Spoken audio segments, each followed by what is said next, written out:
خداوند یسوع المسیح کے پاک عظیم اور جلالی نام میں آپ سب کو میری طرف سے اسلام۔ میں ڈیلی ہوپ میں آج ایک بار پھر سے حاضر ہوں اور آج کا ہمارا ٹاپک ہے اپنی تلاش، اور اس کے لیے ہم بائبل مقدس میں سے نکالیں گے متی کی انجیل اور اس کا 25واں باب اور اس کی آیت نمبر 20 اور 21۔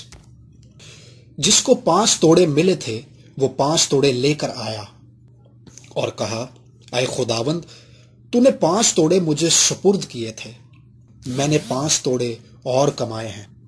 اس کے مالک نے اس سے کہا، اے اچھے اور دیانتدار نوکر، شاباش، تو تھوڑے میں دیانتدار رہا، میں تجھے بہت چیزوں کا مختار بناؤں گا۔ ایک شاگرد نے اپنے استاد سے ایک دن سوال پوچھا کہ مجھے اپنے آپ کا کیسے پتہ چل سکتا ہے؟ استاد نے جواب دیا کہ بیٹا، یہ سوال آپ چند ہفتوں کے بعد مجھ سے پوچھنا۔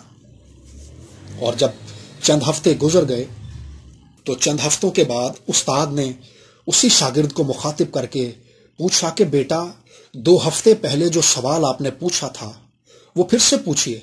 تو اس شاگرد نے جواب دیا، سر، مجھے وہ سوال یاد نہیں ہے۔ استاد نے جواب میں اس سے کہا، بیٹا، تم 2 ہفتے جس سوال کو سنبھال نہیں سکتے، قدرت کبھی بھی اس سوال کا جواب نہیں دیتی۔ بہت سے طالب علم صرف اسی لیے ایک خاص مضمون کا انتخاب کرتے ہیں کیونکہ کالج یا یونیورسٹی کی میرٹ لسٹ میں ان کا نام آ جاتا ہے، یا پھر اس خاص مضمون کو سلیکٹ کرنا ان کے والدین کی خواہش ہوتی ہے۔ اپنی پڑھائی مکمل کرنے کے بعد وہی طالب علم اپنی فیلڈ کو اور اپنے کام کو بدل لیتا ہے۔ کامرس پڑھنے والا IT میں آ جاتا ہے، یا میڈیکل سائنس پڑھنے والا اسٹوڈنٹ صحافت میں چلا جاتا ہے۔ ایسا اس لیے ہوتا ہے کیونکہ آغاز کی پڑھائی کی بنیاد اس بات پر نہیں ہوتی کہ اس کی صلاحیت کیا ہے۔ جیسے پھول خوشبو کے لیے، بادل بارش کے لیے، درخت سایہ یا پھل دینے کے لیے پیدا کیے گئے ہیں، کیا ایسا ممکن ہے کہ وہ خدا جس نے ان تمام چیزوں کو ایک خاص مقصد کے تحت پیدا کیا، اس نے آپ کو بے وجہ پیدا کر دیا؟ نہیں، ایسا ہرگز نہیں ہے۔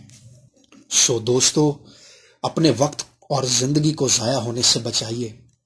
خدا نے ہر انسان کو ہنر، مہارت اور شعور سے نوازا ہے۔ ابھی اور بہت کچھ اپنے بارے میں جاننا باقی ہے۔ خدا کی یہ عطا لوگوں کی بھلائی اور کلیسیا کی ترقی کے لیے ہے۔ آگے بڑھیں، اپنی صلاحیتوں کو نکھاریں۔ اس محدود زندگی کے ختم ہونے سے پہلے وقت کی پرتوں میں چھپے، سوچ کی گہرائی میں گم اپنی شخصیت کے پوشیدہ رازوں کو پا کر انہیں استعمال میں لائیے۔